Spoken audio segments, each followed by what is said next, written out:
Bienvenidas, bienvenidos, amigos y amigas que nos sintonizan o que nos ven a través de las redes sociales en este día que continuamos con esta prolongada cuarentena. José Ivo Folman, brasileño, ¿quién que es jesuita en el Brasil o en América Latina no conoce o no ha oído hablar de Ivo Folman? Yo tuve el gusto de conocerlo allá por 1998, cuando muy probablemente todavía no habían entrado a las dinámicas creadoras de este mundo. Lo conocí justamente en San Leopoldo en una reunión que hubo de América Latina y Ivo Folman llevó al grupo que tenía esta reunión para conocer la Universidad de Ticino. Y quiero yo decirles que a mí me impactó el desarrollo académico, las propuestas tecnológicas que se estaban impulsando ya desde entonces, cuando todavía no entrábamos en el siglo XXI. Después con Ivo Folman nos fuimos encontrando, yo creo que incluso por decenas de veces, en reuniones de lo que en la Compañía de Jesús, como ustedes bien saben, llamamos el apostolado social, a través de los centros sociales, a través de estas dinámicas que buscan articular y coordinar esfuerzos conjuntos de la Compañía de Jesús, siempre de la dinámica de lo social. Bueno, hoy, amigos y amigas, desde acá tenemos el gusto de tener a José Ivo Folman con nosotros y te damos la bienvenida, queridísimo compañero y hermano. Él, como ya les dije, brasileño. Nos comunicamos desde este país que tiene 9 millones de habitantes y tiene apenas 112.490 kilómetros cuadrados, con el Brasil, que es el quinto país más extenso del mundo. Honduras cabe algo así como 75 veces en el territorio brasileño. Entonces te damos la bienvenida y de entrada quiero pedirte que nos des un primer saludo de ti, qué haces, a qué te dedicas actualmente. Bienvenido, Ivo. Muy gracias, Padre Melo. Buenos días, muy estimadas y estimados oyentes, seguidores y seguidoras de Radio Progreso y otras radios de ese bello vehículo de comunicación. Tengo un gran gusto y alegría en poder estar acá con ustedes en este momento. Pido excusas por mi portuñol. No tuve oportunidad de estudiar español, pero me hago como un esfuerzo para imitar los sonidos. Entonces, soy brasileño, tengo 73 años de edad, jesuita, 54 años, sacerdote a 45 años, y soy sociólogo, formación completa en sociología, profesor de la Universidad Unicinos a 47 años. Desde mis estudios de teología ya fui contratado como profesor de sociología en la universidad. A lo largo de toda mi vida religiosa como jesuita, mismo estando en la universidad, siempre estuve en el apostolado social de la compañía. Ahora, en los últimos años, desde 2014, estoy casi integralmente cedido, o como se dice, liberado por mi universidad para la provincia jesuita de Brasil, para la función de secretario para la justicia socioambiental, o sea, justicia social y ambiental de la provincia. En función de esto, permanezco parte de mis días en Brasilia, como estoy en este momento confinado, aislado por la pandemia acá en Brasilia. Soy un pobre servidor ayudando a la dirección del Observatorio Nacional de Justicia Socioambiental Luciano Méndez de Almeida. Nosotros nos consideramos, nos pretendemos como observatorio en red, porque el objetivo principal es articular y dinamizar, refuerzar las condiciones de incidencia como cuerpo apostólico, crear sinergia entre todos los centros sociales, obras sociales, fe y alegría, servicio jesuita de inmigrantes, parroquias, colegios, universidades, en torno de la dimensión de la promoción de la justicia socioambiental. Entendemos que las injusticias se expresan al mismo tiempo como degradación humana y social y degradación ambiental. Así, nuestro concepto de justicia socioambiental que cultivamos contempla la dimensión del reconocimiento radical de la dignidad humana por dentro de las relaciones raciales, religiosas, de género, etc. Contempla también el compromiso social en la lucha por disminuir la lucha por buenas políticas públicas, sociales y económicas, culturales, etc. Y, al mismo tiempo, el cuidado ambiental, el cuidado con los dones de la creación. Esta es un poco mi ocupación en este momento histórico en mi vida.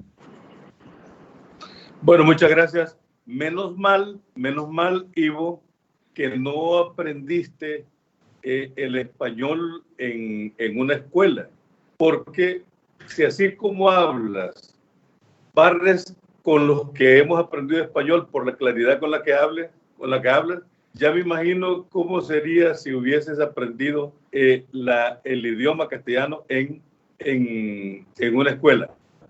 Bueno, entramos, primero muchísimas gracias por este marco contextual en el que se sitúa tu trabajo. Y ahora me interesa, Ivo, que nos cuentes ya a propósito del deterioro socioambiental en el que se sitúa el planeta y hacia donde va empujando la lógica del modelo neoliberal como expresión del capitalismo en el mundo actual, desde el Brasil, desde ese inmenso país con la Amazonía que está reconocida como uno de las grandes reservas del mundo. ¿Cómo se está expresando, cómo se ha expresado, Ivo, la pandemia en el Brasil? Si tuviéramos que hablar de la pandemia, ¿cómo la formularías y cómo la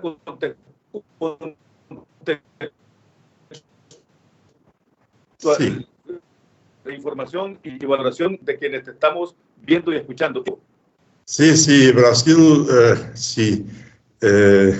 La situación de Brasil, la preocupación debe ser en este momento de cómo Brasil va a sobrevivir en todo esto. Tal vez esta tenga que ser nuestra preocupación, porque la situación está tremendamente caótica y muy preocupante.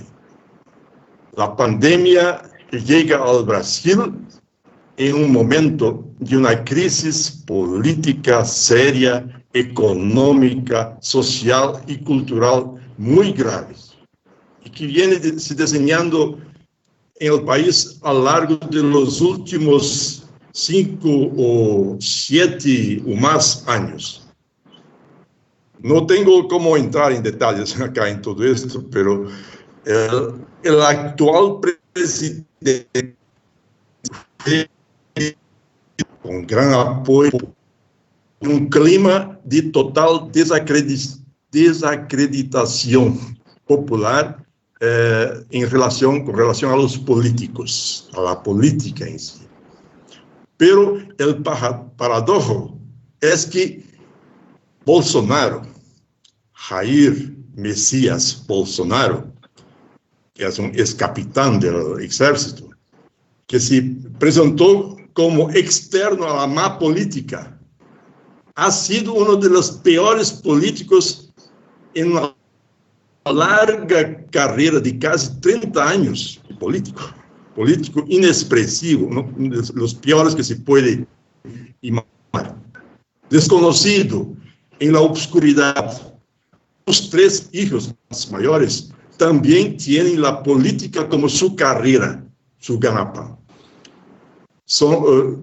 Como su padre, eran igualmente desconocidos e inexpresivos em nível nacional, pero excelentes aprovechadores de lo que existe de más perverso en la mala política, como se sabe hoy. Los 3 hijos son los que comandan hoy el padre. Y es en gran parte para proteger sus hijos de investigaciones contra sus actos irregulares. Milicianos están metidos en la milicia, la más terrible. Bolsonaro lucha para tener el control de la Policía Federal. Esto ya costó la dimisión de su ministro de Justicia recientemente, etc. Es un presidente que aparentemente no tiene plan político, más allá del combate al comunismo, al marxismo cultural, a la ideología de género, etcétera, etcétera. Sus actitudes son personales, se caracterizan como permanente confronto a lo que son los valores republicanos. Administra como si estuviera en la familia, con interlocuciones personales, un lenguaje terrible. La economía, no entiende nada de economía, como siempre dice, es diferente de Trump. Quiere imitar Trump, pero es totalmente diferente porque no entiende nada de economía. La confía integralmente a su ministro de Economía, Paulo Guedes, que es un financista bien sucedido en el sector financiero privado, totalmente voltado para el favorecimiento de la financiarización de la economía a nivel mundial. La COVID-19, la pandemia, está matando hoy más de 800 brasileños al día. Ya estamos con un registro de más de 16.000 muertos. Creo que son mucho más, porque por condiciones de descontrol existe una gran subnotificación de todo esto. Cuando entran los primeros sinales de contaminación de la COVID-19 en meados de marzo, la primera muerte fue en 17 de marzo, el presidente Bolsonaro tuvo una actitud de minimización, acusando a los científicos y a la Organización Mundial de la Salud, a los chinos, como dominados por el comunismo y el marxismo cultural, que quieren destruir las economías bien sucedidas de los países y ciudadanos de bien. Es un total absurdo lo que se vehicula. Todas las manifestaciones del presidente son en ese sentido. Mismo los diarios más conservadores y liberales llegan a ser acusados de comunistas por el presidente solamente porque permiten vehicular análisis, opiniones científicos. Gobernadores y alcaldes, a veces de recorte totalmente conservador y neoliberal, no hablo de los de izquierda, conservador y neoliberal, llegan a ser llamados de comunistas por el presidente solamente porque están implementando políticas más responsables dentro del combate a la COVID-19. El presidente está en una clara actitud de declaración de guerra a los gobernadores y alcaldes, acusándolos de desobediencia civil, y culpándolos del futuro desastre del país. El debate político más visible hoy en Brasil es un debate entre conservadores. La izquierda parece que salió del debate. Es entre conservadores neoliberales y conservadores de extrema derecha, representados por el presidente y algunos empresarios que lo apoyan. Es en gran parte un debate entre los gobiernos de los estados y el gobierno central federal. El objeto del debate es la pandemia muchas veces. Los que son responsables tentan implementar políticas responsables y el presidente del gobierno central que está siempre trabajando contra, diciendo que muertos siempre los tendremos, es necesario cuidar del futuro de la economía. No completó todavía 1 año y medio de gobierno y ya tiene más de 30 pedidos de impeachment registrados junto al presidente de la Asamblea Legislativa. Es un fenómeno. Hay un presidente totalmente desacreditado. El sistema único de salud, que es un ganho tremendo para el Brasil a partir de los gobiernos anteriores, está hoy sin recursos, sin personal suficiente. Había todo un plan de destruir ese sistema. La pandemia veio en buena hora para que ese sistema sobreviviese. Antes de la pandemia se destruyó el programa Más Médicos, que era un programa con el gobierno cubano, más de 11.000 médicos en Brasil. Se demisionó todos. Se demisionó también un gran número de empleados del Sistema Único de Salud. Todo esto hace mucha falta agora. El sistema de salud llegó al límite y al caos total en muchos lugares, sobre todo en muchas ciudades de Amazonía, con número de lechos con respirador insuficiente, mucha gente muriendo en las puertas de los hospitales. Es un caos que se diseña también en las grandes metrópolis, como São Paulo, está no muy lejos de esto, Río de Janeiro, etc.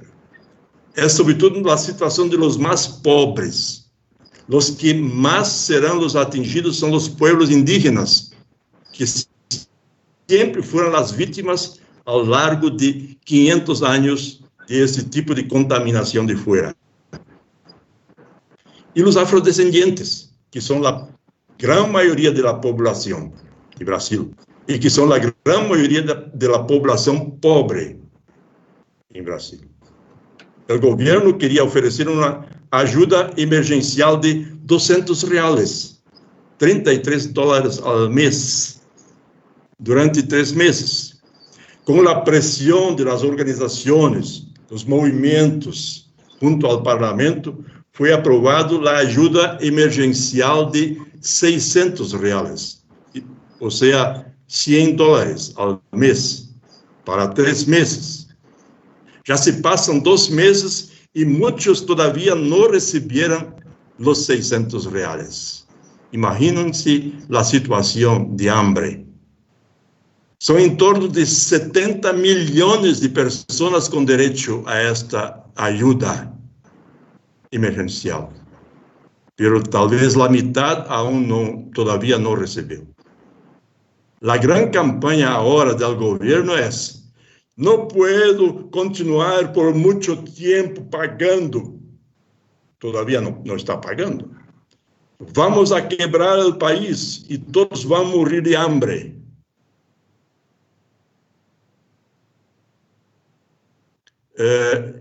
Muchas veces dice: ustedes me elegieron, votaron en mí, me confiaron en el futuro del país. Yo soy responsable por el futuro del país. No podemos quebrar. Ustedes deben salir a las calles. Ustedes deben trabajar. é uma pressão moral sobre a gente mais pobre para que vuelva às calles e trabalhe para sua sustentação. É genocídio dos governadores e alcaldes que têm uma política mais responsável com o cuidado e a saúde, que se orientam por a Organização Mundial da Saúde, por os científicos, são acusados de comunistas, inimigos do governo central, inimigos do povo, inimigos do país. É uma verdadeira guerra que está implantada no país. Sí, escuchándote, Ivo Folman, recojo de esa situación dramática del Brasil dinámicas que estamos viendo a nivel del continente, cómo ante una pandemia tan impresionantemente desafiante nos encontramos con los peores gobiernos. Pasa con Bolsonaro, pasa con Trump, y las consecuencias las están sufriendo de manera directa los mismos sectores que a lo largo de las décadas anteriores han venido cargando con las consecuencias también de la injusticia y de la desigualdad.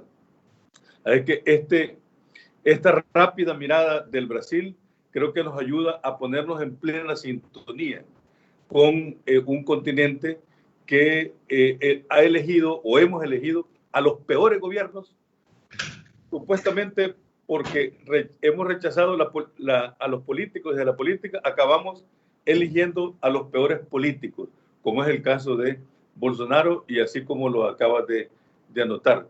Amigos y amigas, estamos en Radio Progreso y estamos acompañándonos de la lectura y de la reflexión del padre José Ivo Folman, jesuita brasileño, que actualmente, y también sociólogo, que actualmente cumple con una labor con la provincia del Brasil, la provincia jesuítica del Brasil, que es un inmenso país, como dijimos al comienzo, es el quinto país del mundo y Honduras cabe 75 veces dentro de su territorio.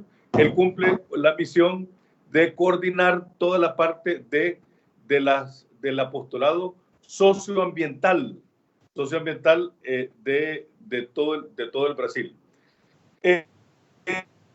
Ivo, la Compañía de Jesús, ¿cómo se está plantando en el Brasil ante este fenómeno, ante estos desafíos de la pandemia? Sí, fomos todos sorprendidos, claro, todo el mundo fue sorprendido por esta pandemia. Nosotros habíamos en Brasil elegido el nuevo provincial, tomó posse já em la situação de pandemia, uma posse em formato virtual, uma posse à distância. Então, o que se pode observar agora em el Brasil, creio que todas as comunidades estão muito atentas. As iniciativas são muitas. As mais comuns e sencillas, presentes em quase todas as frentes apostólicas, são campanhas de arrecadação, distribuição, donação a instituições especializadas, de canastas básicas com alimentos e materiais de higiene. Esse é o básico, é o que todos praticamente estão fazendo e fazendo bem, fazendo com muito esforço. Pero também existem iniciativas mais institucionais, eu diria assim. A Universidade Católica de Pernambuco, por exemplo, a Unicap, dispôs todo um espaço do térreo, do piso térreo de dos prédios, junto à universidade, para abrigar e proporcionar assistência à gente da calle durante esse período todo. Também o Centro de Espiritualidade de Itaici, a grande casa de retiros espirituais em Itaici, perto de São Paulo, está dispondo toda uma área com 100 leitos, com habitações, se diz, para que os profissionais de la enfermagem, os médicos, medicinais, utilizem para descanso e mesmo para recuperação quando estão contaminados em quarentena ou aislados de suas famílias. Essa foi uma iniciativa muito interessante. Então, à disposição desse sector, mais de 100 habitações para esta finalidade. Também estamos, creio que, incidindo muito bem com notas públicas diante dessa situação de desinteresse do governo central. Aí que está muito atento para que algo aconteça. A pressão e incidência junto aos órgãos públicos é importante. Nós, o OLMA, o Observatório, acá em Brasília, protagonizamos 2 notas muito fortes que tiveram importante repercussão. Creio que esta ajuda de R$600 ao mês foi um pouco tuvo também influxo desta nota, e agora está todo o debate sobre as terras indígenas, uma medida provisória, o projeto-lei 910, que está em tramitação para facilitar a ocupação de terras indígenas, também está se combatendo isso com vigor, e fizemos também uma nota nesse sentido, mas isto está todavia em debate. Uma das empresas do Parque Tecnológico de Unicinos, que conheces, como dizes, está produzindo intensivamente protectores faciais para os profissionais de enfermeria e medicina. Essa produção está sendo realizada com o apoio de recursos de campanhas internas à universidade.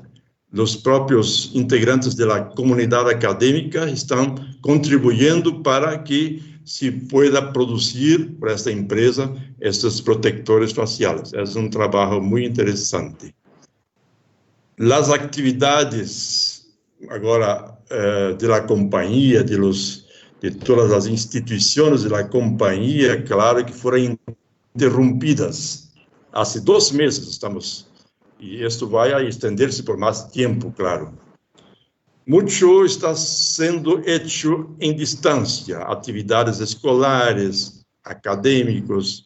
Eu sei, por exemplo, que Unicinos está continuando a pleno, trabalhando à distância. Todas as atividades são feitas em formato virtual, à distância, e se crê terminar o semestre assim. Está funcionando bem, com muito esforço. As reuniões da província também, estamos em plano apostólico, em novo plano apostólico em construção, com discernimento. Temos 12 grupos de trabalho trabalhando também em formato virtual à distância. Todos os escritórios, nossos escritórios, trabalham também em formato home office, né? Estamos tentando sobreviver. Muy bien. Y es lo que nos toca a todo el mundo.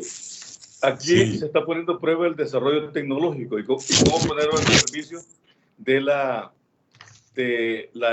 noticia, del análisis y de las coordinaciones, como es el caso del Brasil, un país tan inmenso que sin la tecnología sería impensable que se pudiera dar respuesta a estos desafíos tan inmensos que está dejando.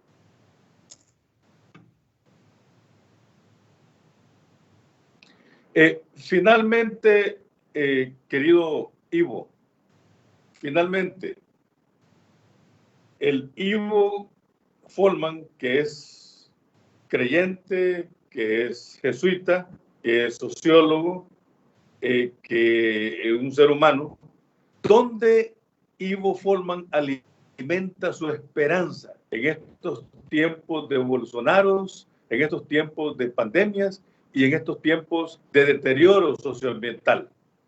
Gracias a Dios soy creyente, pero también tengo una característica personal de un gran optimista, siempre, pero debo decir que en este momento que Brasil enfrenta hoy es muy preocupante. Espero que no seamos reducidos a una situación de total caos y miseria. Es un poco apocalíptico lo que estoy diciendo, pero la realidad está apuntando para esto.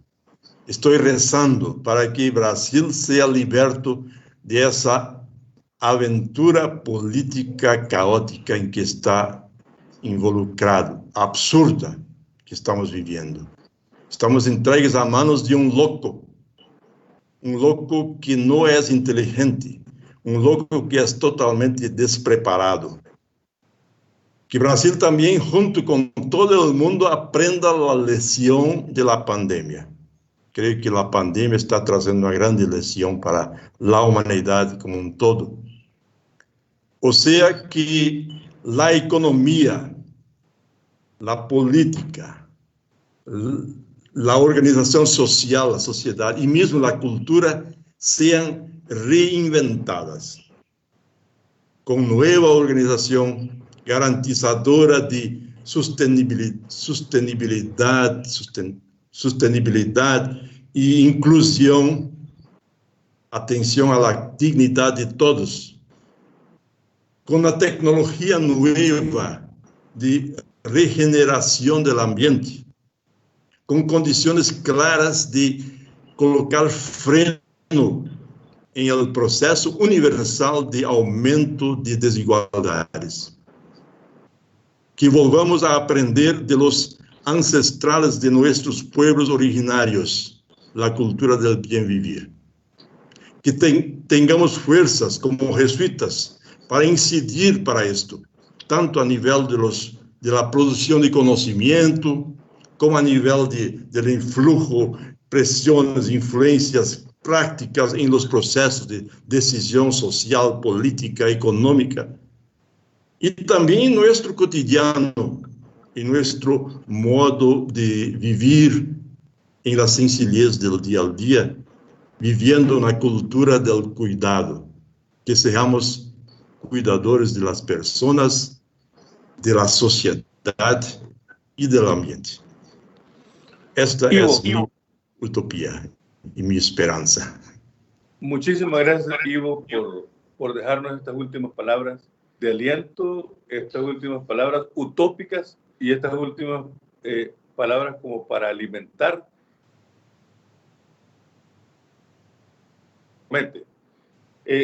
Agradecemos tu tiempo, ha sido muy valioso tu aporte, y agradecemos también a ustedes, amigos y amigas, porque han estado pendientes de este espacio que sábado a sábado estamos comenzando a tener con voces de jesuitas en diversas partes del país que tienen responsabilidades en la misión apostólica de conjunto.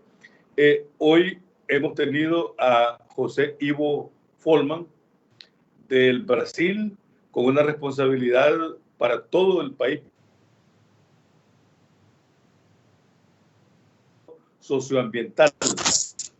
No sé, Ivo, dónde ni cuándo nos volveremos a ver, pero tengo mucha fe en el futuro.